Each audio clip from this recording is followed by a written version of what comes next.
રાંધનપુર તાલુકાના મેમદાવાદ ગામની પ્રાથમિક શાળા ખાતે જનકલ્યાણ શિબિરનું આયોજન કરવામાં આવ્યું હતું। આ શિબિરમાં સરકારની વિવિધ જનહિતલક્ષી અને કલ્યાણકારી યોજનાઓ અંગે ગ્રામજનોને માહિતી આપવામાં આવી હતી, તેમજ લાભાર્થીઓને યોજનાઓનો લાભ મેળવવા માટે માર્ગદર્શન અપાયું હતું। કાર્યક્રમમાં રાંધનપુરના ધારાસભ્ય લવિંગજી ઠાકોર, તાલુકા પંચાયત પ્રમુખ રમેશભાઈ પરમાર, તાલુકા વિકાસ અધિકારી, ભાજપના તાલુકા મહામંત્રી બીચરભાઈ ઠાકોર, ગામના સરપંચ, તલાટી અને શિક્ષણ જગતના પ્રતિનિધિઓ ઉપસ્થિત રહ્યા હતા। શિબિરમાં મોટી સંખ્યામાં વિદ્યાર્થીઓ, આગેવાનો અને ગ્રામજનોએ હાજરી આપી હતી। આ પ્રસંગે ઉપસ્થિત મહાનુભાવોએ સરકારની કલ્યાણકારી યોજનાઓનો વધુમાં વધુ લાભ લેવા લોકોને અપીલ કરી હતી। સમગ્ર કાર્યક્રમ સફળતાપૂર્વક સંપન્ન થયો હતો। કોકિલાબેન બળદેવભાઈ છે। હું 23 વર્ષથી આંગણવાડીમાં નોકરી કરું છું। અમારા આંગણવાડીમાં બાળકોને THR બાલશક્તિના પેકેટ 7 મળે છે અને ધાત્રી માતાને બાલશક્તિના 4 પેકેટ મળે છે અને કિશોરી 11 થી 18 વર્ષની કિશોરીઓને 4 પેકેટ પૂર્ણાશક્તિના મળે છે। અમે આજે જનકલ્યાણ શિબિરની યોજના કરેલ છે, તેમાં બાલશક્તિમાંથી અને માતૃશક્તિમાંથી અને પૂર્ણશક્તિમાંથી અલગ અલગ પ્રકારની વાનગીઓ બનાવી અને અમે અહીંયા રાખેલ છે।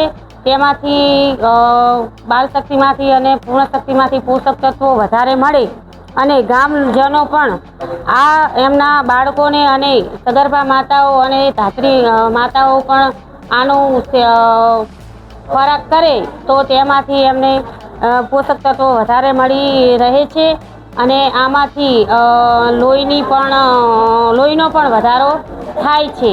બસ આટલું જ કહેવાનું। ખૂબ આજે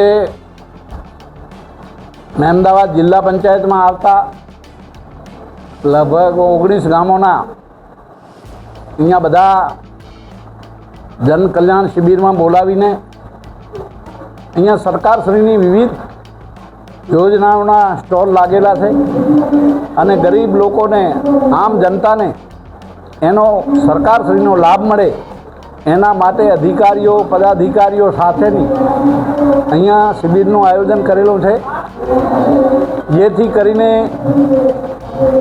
એ સરકારશ્રીનો લાભ મળે। આનો હેતુ મુખ્ય એ છે કે મોદી સાહેબને 12 વર્ષ એ દિલ્હીમાં સુશાસન સરકારના 12 વર્ષના અંતર્ગત અહીંયા આ ખૂબ જ સુંદર આયોજન, એમની જે વિવિધ જે વિકાસલક્ષી યોજનાઓ છે એનો લાભ દરેકને મળી રહે એના માટે ખૂબ જ સુંદર આયોજન કર્યું છે। એમાં પ્રાંત ટીડીઓશ્રીને અમારા એ જિલ્લાના, તાલુકાના ડેલિગેટો બધા સાથે મળીને એ નાનામાં નાના માણસને, છેવાડાના માણસને સરકારશ્રીનો લાભ મળી રહે એના માટેનું અહીંયા જિલ્લાની સીટ વાઇઝ એ સુંદર આયોજન કર્યું છે।